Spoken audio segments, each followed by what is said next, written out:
പഹൽഗാം ആക്രമണത്തിൽ ഇസ്ലാമാബാദിലെ Indian high commission മുന്നിലും പ്രതിഷേധം. ഇന്ത്യ വിരുദ്ധ മുദ്രാവാക്യങ്ങൾ മുഴക്കിയ പ്രതിഷേധക്കാരെ സുരക്ഷാ സേന തടഞ്ഞു. പ്രതിഷേധക്കാർ ഹൈക്കമ്മീഷൻ ഓഫീസിലേക്ക് തള്ളിക്കയറാനും ശ്രമിച്ചു. അതിനിടെ പാകിസ്ഥാൻ വിലക്കേർപ്പെടുത്തിയതിന് പിന്നാലെ ഇന്ത്യൻ എയർലൈൻസുകൾ പാക് വ്യോമപാത ഒഴിവാക്കിയതായും റിപ്പോർട്ടുകൾ വരുന്നു. ഇപ്പോൾ വിമാന കമ്പനികളുടെ അറിയിപ്പുകൾ ഒന്നൊന്നായി ഇങ്ങനെ വരികയാണ്. ആദ്യഘട്ടത്തിൽ എയർ ഇന്ത്യയുടെ വന്നു, പിന്നീട് ഇൻഡിഗോയുടെ ഒക്കെ തന്നെ വാർത്താക്കുറിപ്പുകൾ വരുന്നുണ്ട്.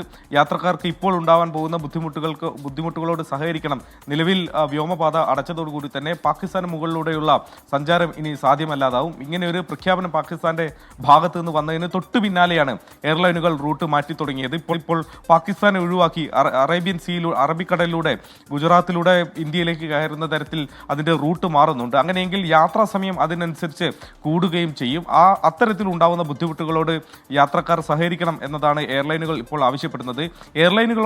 എയർലൈനുകളെ സംബന്ധിച്ചിടത്തോളം ഇങ്ങനെ റൂട്ട് മാറ്റുമ്പോൾ അതിന് അനുസരിച്ച് യാത്രാ ചെലവ് കൂടുകയും ചെയ്യും. അതൊക്കെ അവർ ഈ ഘട്ടത്തിൽ നേരിടേണ്ടി വരുന്ന ഒരു ചെറിയ ബുദ്ധിമുട്ട് എയർലൈനുകളെ സംബന്ധിച്ചിടത്തോളം ഉണ്ടാകും എന്ന കാര്യം അത് യാഥാർത്ഥ്യവുമാണ്. ഏതായാലും അതിനുള്ള ക്രമീകരണങ്ങൾ എയർലൈനുകൾ ചെയ്യുന്നുണ്ട്. അതേസമയം പാകിസ്ഥാനിൽ ഇസ്ലാമാബാദിൽ ഇന്ത്യൻ ഹൈക്കമ്മീഷന് മുന്നിലേക്ക് പ്രതിഷേധക്കാർ എത്തുകയും ഇന്ത്യ വിരുദ്ധ മുദ്രാവാക്യങ്ങൾ മുഴക്കി ഹൈക്കമ്മീഷനകത്തേക്ക് കയറാൻ വേണ്ടി അവർ ശ്രമിച്ചു എന്ന് പകൽ എന്നതുകൂടി ഈ ഒരു സമയത്ത് കാണേണ്ടതുണ്ട്. നമുക്കറിയാം, ഇന്ത്യയിൽ ദില്ലിയിലെ പാക് ഹൈക്കമ്മീഷന് മുന്നിലേക്ക് പ്രതിഷേധക്കാർ എത്തിയത് നമ്മൾ ലൈവായി അവിടെ നിന്ന് റിപ്പോർട്ട് ചെയ്തതാണ്. പിന്നീട് തീൻമൂർത്തി മാർഗിൽ വലിയ പ്രതിഷേധം, 100 കണക്കിന് ആളുകൾ അണിനിരുന്ന പ്രതിഷേധം. അവരും ഈ പാകിസ്ഥാൻ ഹൈക്കമ്മീഷൻ ലക്ഷ്യമാക്കിയാണ് നീങ്ങിയതെങ്കിലും പോലീസ് ബാരിക്കേഡുകൾ വെച്ച് തടഞ്ഞ് അവരെ മടക്കി അയക്കുകയായിരുന്നു. ഇസ്ലാമാബാദിലും ഏതാണ്ട് അതേ നിലപാട് തന്നെ സുരക്ഷാ ഏജൻസികൾ സ്വീകരിച്ചു.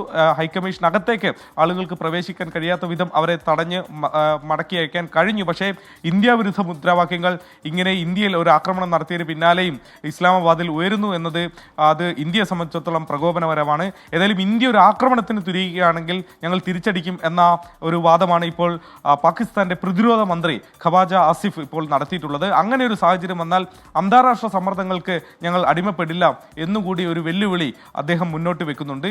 നദീജലവുമായി ബന്ധപ്പെട്ട പ്രശ്നത്തിൽ ഒരു യുദ്ധമായി തന്നെയാണ് ഇതിനെ കാണുന്നത് എന്നതാണ് പാകിസ്ഥാന്റെ ഒരു നിലപാട്. അതുകൊണ്ട് നിലവിലെ സാഹചര്യത്തിൽ ഏത് രീതിയിലായിരിക്കും ഇപ്പോൾ നാളെയും മറ്റന്നാളും ഒക്കെ നദീജലം തടയുന്ന ഒരു സാഹചര്യത്തിലേക്ക് എത്തുമ്പോൾ എങ്ങനെയായിരിക്കും അവരുടെ പ്രതികരണം എന്നതുകൂടി അറിയേണ്ടതുണ്ട്. അതേസമയം തന്നെ അട്ടാരിയിൽ ഈ അതിർത്തിയിൽ നേരത്തെ പതാക താഴ്ത്തുന്ന ചടങ്ങിൽ ഗേറ്റുകൾ തുറക്കാറുണ്ടായിരുന്നു. ഇന്നിപ്പോൾ ആ ചടങ്ങ് നടന്നപ്പോൾ ഗേറ്റുകൾ തുറന്നില്ല എന്നതുകൂടി ഇന്ന് വൈകിട്ട് ഒരു പ്രത്യേകതയെ നമുക്ക് കാണാൻ കഴിഞ്ഞു. SKN.